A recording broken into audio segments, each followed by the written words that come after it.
ടൈമിങ്ങുള്ള ആക്ടേഴ്സാണ് നമുക്ക് കൂടുതലുള്ള. ജയറാമേട്ടൻ is one of the finest I guess. ജയറാമേട്ടൻ്റെ അതിലത്തെ ചില ഐക്കോണിക് എക്സ്പ്രഷൻസ് ഒക്കെ ഇപ്പോഴും ഭയങ്കര വൈറലായിട്ട് ഭയങ്കര രസമാണ് വർക്ക് ചെയ്യുമ്പോൾ. ആദ്യം തന്നെ നമ്മൾ എക്സ്പ്ലെയിൻ ചെയ്യുമ്പോഴും റിഹേഴ്സൽ ചെയ്യുമ്പോഴും നമ്മളൊക്കെ തന്നെ എല്ലാവരും ഒരു റൗണ്ട് ചിരിയൊക്കെ കഴിഞ്ഞ് പിന്നെയാണ് ഇതിലേക്ക് വരിക. ഹാപ്പി ഹസ്ബൻഡ്സൊക്കെ ഞങ്ങൾ കുറേ അതിലുണ്ടായിരുന്ന ഇത് മുഴുവൻ സോങ്സ് എനിക്ക് കുറേ സീക്വൻസ് മുഴുവൻ ഞങ്ങൾ തായ്ലൻഡിലാണ് ഷൂട്ട് ചെയ്തത്. അതെ.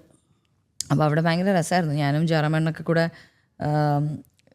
ഫ്രീ ടൈം കിട്ടുമ്പോൾ നമുക്ക് മറ്റേ പിച്ചക്കാരനെ പോലെ നമ്മൾ ഭിക്ഷ ഇതാവാൻ പോവാം എന്നൊക്കെ പറഞ്ഞിട്ട് വെറുതെ ഒരു പ്ലാനൊക്കെ ഞാനും ജയറാമേട്ടനൊക്കെ കൂടെ അവിടെ ഇരുന്ന് പാട്ട് പാടി ഡാൻസ് കളിച്ച് പൈസ ചോദിച്ച്.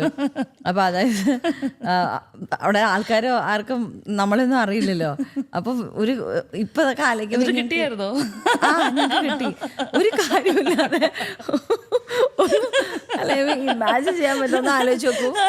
ജയറാമേട്ടനും ഞാനും അത്യാവശ്യം നമ്മൾ അറിയപ്പെടുന്ന 2 ആക്ടേഴ്സ് വെറുതെ ലൊക്കേഷനിൽ ഇരിക്കുമ്പോൾ പറയാം നമുക്ക് കുറച്ച് നേരം ഫ്രീ ആണ്, നമുക്കൊന്ന് പിച്ച തെണ്ടാൻ പോയാലോ.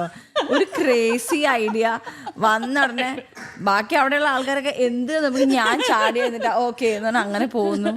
ഇത് ഞങ്ങളവിടെ 2 പേരും നിലത്തിരിക്കുക. എന്നിട്ട് കയ്യിൽ കിട്ടിയ എന്തോ സാധനമൊക്കെ തട്ടി അതും ഞങ്ങൾ ഈ പാട്ടൊക്കെ പാടാം, മറ്റേ പിച്ച വെച്ച നാൾ മുതൽ ആ പാട്ടില്ലേ, അതൊക്കെ പാടി ഇങ്ങനെയൊക്കെ ആക്കി അപ്പോൾ ആൾക്കാർക്ക് ഒന്നാമത് പാട്ടും രസമില്ല.